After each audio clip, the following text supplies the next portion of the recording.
Haleluya, haleluya, Yesu Kristo ashimwe. Ndabashuhuje bene data mu izina rya Yesu Kristo rifite ubutware n'ubushobozi.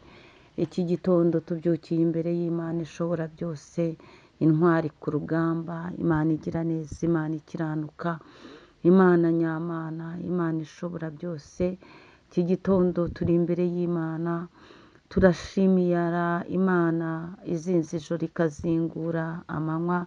Dushimiye intwari ku rugamba yatwimanye, dushimiye ukuboko kwera kw'Imana kwiza, Imana ikigabura, Imana icyambika. Dushimiye imbaraga z'Imana zikivura abarwayi. Dushimiye Imana muri iki gitondo. Mwene data we tubana mu mwanya wa bature buri gitondo, nyemerera uce bugufi. Icyubahiro ni icy'Imana mu mutima wawe, uhereza Imana icyubahiro, wongere ukurure ubwiza bw'Imana, wongere urebe Imana imirimo itangaza yakoze ku buzima bwawe, urebe ko Imana yagiye ikurwanirira aho urugamba rwari rukomeye utashobora. Imana ishimwe, haleluya, haleluya, Imana ihabwa icyubahiro. Iki gitondo tubanje Imana hose muri byose. Iki gitondo dushimiye intwari ku rugamba. Iki gitondo dushimiye Imana igira neza, Imana nishimwe. Nagusuhuzaga nshuti yanjye, wowe tubana mu mwanya wa nibature, aho uri hose, aho uherereye hose. Icyo nkwifuriza ni ukuba mu bihe byiza byo gusenga. Abakristo b'itorero Elayon Mountain Church mu Rwanda, Imana ibaha umugisha. Yesu Kristo nashimwe. Munyemerere muri iki gitondo twongere tube mu ijambo ry'Imana. Muri kumwe na Bishop Leonira, umushumba w'itorero Elayon Mountain Church mu Rwanda. Dukomeje muri teme yacu mu nsanganyamatsiko y'iki cyumweru igira iti umugisha uhawe n'Imana uruta indi migisha yose. Twasanze nta mugisha waruta kwitabwaho n'Imana.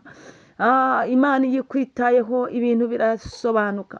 Imana ishimwe. Uwo ni umugisha wa mbere twabonye, niwo nakwifurije, niwo nkikwifuriza. Imana izakwiteho abantu badahari, abantu bahari.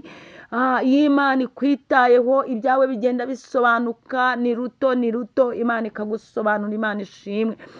Ndakwifuriza uwo mugisha wo kwitabwaho n'Imana. Imana ikwiteho aho utawe, Imana ikwiteho aho ubuze ukurengera, Imana ikwiteho aho ubuze kivuganira, Imana ikwiteho. Ariko haleluya, uwo ni umugisha utabyiganirwa, uwo ni umugisha utakamburwa n'umwana w'umuntu. Imana nishimwe cyane. Ni umugisha wa mbere twabonye, ni ukwitabwaho n'Imana. Imana ishimwe, Imana ihabwa icyubahiro. Nyemerera rero muri iki gitondo dusome ijambo ry'Imana, igitabo cya Mose Itangiriro ibice 12. Turahera ku murongo wa mbere. Dusome mu izina rya Yesu Kristo. Ni ijambo rivuga ngo, titire yaryo handitse ngo Uwiteka yohereza Aburamu i Kanani. Imana ishimwe. Ndifuza ko uyu munsi nawe Imana yakohereza mu masezerano yawe, Imana yakohereza aho ihindurirwa amateka. Ndavuga mu kazi, ndavuga ahantu runaka, no mu rushako ku basiribateri. Imana igikohereza mu rushako, igagutereka mu rushako, ibyawe bigasobanuka, nawe ugasobanuka. Imana ishimwe. Ariko ahangaha Imana yohereje Aburamu i Kanani. Imana ishimwe cyane. Nawe Imana igire orientation ishyira ku buzima bwawe, ikoriyanta ahantu hazima, ahantu ugera ugahindurirwa amazina, ikoriyanta ahantu umwuka wera kandi wumvira umwuka wera. Imana igira uburyo ibikora mu bumana bwayo, ikuhe ikindi cyerekezo mu izina rya Yesu Kristo. Aburamu Imana imwohereje i Kanani. Imana ishimwe cyane. Hanyuma umurongo wa mbere, Uwiteka ategeka Aburamu ati, va mu gihugu cyanyu, usige umuryango wanyu n'inzu ya so, ujye mu gihugu nzakwereka. Imana ishimwe. Uyu munsi ukeneye iyerekwa. Uyu munsi ukeneye ko Imana igusura ikagira iyerekwa iguha, kuko ijambo rivuze ngo iki? Ngo ujye mu gihugu nzakwereka. Bisobanuke ko Aburamu ntabwo icyo gihugu yari akizi. Yari shuwa y'Imana, yari amahitamo y'Imana, ni Imana yari imuhitiyemo. Imana ishimwe. imuvana mu by'ibigirwamana byo kwa Setera, imuvana iyo ngiyo mu gihugu cy'abasengaga ibigirwamana. Nubwo yari kavukire ye, nubwo wari umuryango we, ariko Imana iramutegeka ngo va mu gihugu cyanyu, usiga umuryango wa so, ujye mu gihugu nzakwereka. Nawe aka mwanya ukeneye uwo mugisha wo kubona Imana iguhitiramo, Imana iguhitiremo institution ubasha kujyamo ugakoreramo ukagubwa neza. Imana iguhitiremo yewe, iguhitiremo n'urushako. Imana iguhitiremo, kuko ahangaha Uwiteka bwa Aburahamu ngo urajya mu gihugu nzakwereka. Imana ishimwe. Tugeze kuri kabiri, nzaguhindura ubwoko. Imana ishimwe. Hari igihe umuntu abaho ameze nk'udafite ubwoko, nzaguhindura ubwoko. Imana ishimwe. Imana ihabwe icyubahiro, ngo bukomeye cyane, bukomeye. Nzaguhindura ubwoko bukomeye, ni ko Uwiteka Imana avuze. Nzaguha umugisha. Haleluya.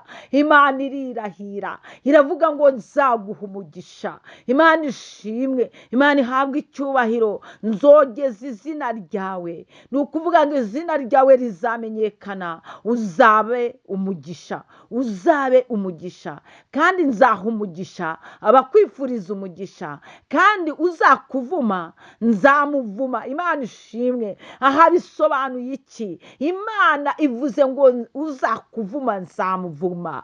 Biracyavuga ikintu gikomeye, biravuga ngo uzakuvuma nzamuvuma. Harimo kurwanirirwa n'Imana, harimo kurengerwa n'Imana, harimo kwitabwaho n'Imana. Uzakuvuma nzamuvuma. Uramenye, ntukajye upfa kuvuma abanyamasengesho, kuko wowe wavumwa n'Imana ukabizira.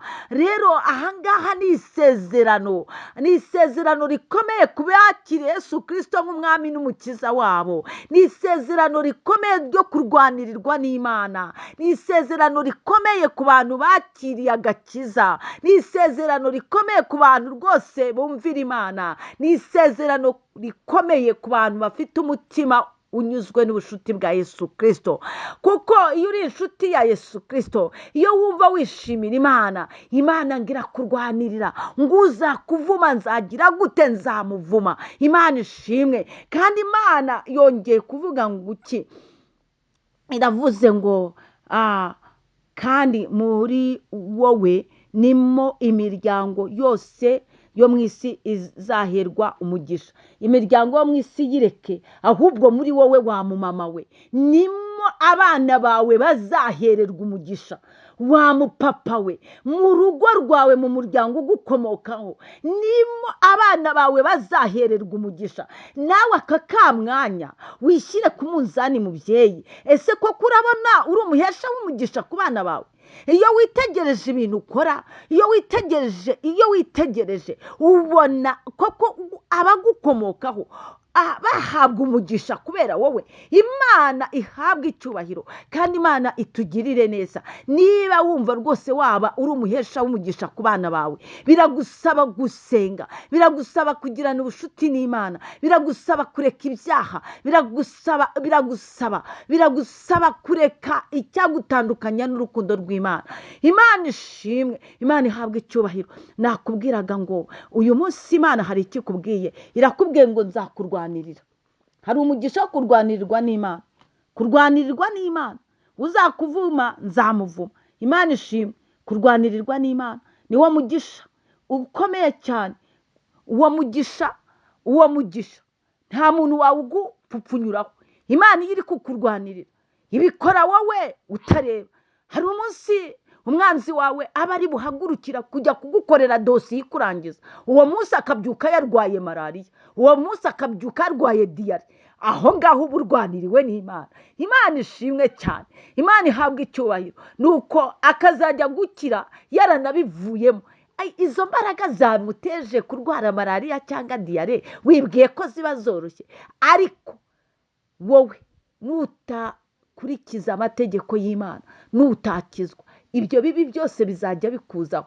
Nimba Imana ivuze ngo uzakuvuma nzamuvuma, icyo gihe iyo uri mu byaha, imivumo yose n'imyaku n'imikoshi byose bigenda bikwipakiraho, bikuzunguza, bikuzaho, ugahinduka igicamuke, ugahinduka nk'umuntu watawe. Imana itugire neza. Nakubwiraga ngo akira kurwanirirwa n'Imana. Imana ikurwanirire. Usaba Imana ihakubere, ikubera aho uzi naho utazi, ikureberera ku bantu. Abakwifuriza ibyiza ibaha umugisha, ariko abakwifuriza ibibi Imana yica imigambi yabo mu izina rya Yesu. Shalom shalom. Umugisha uhawe n'Imana uruta iyindi migisha. Shalom.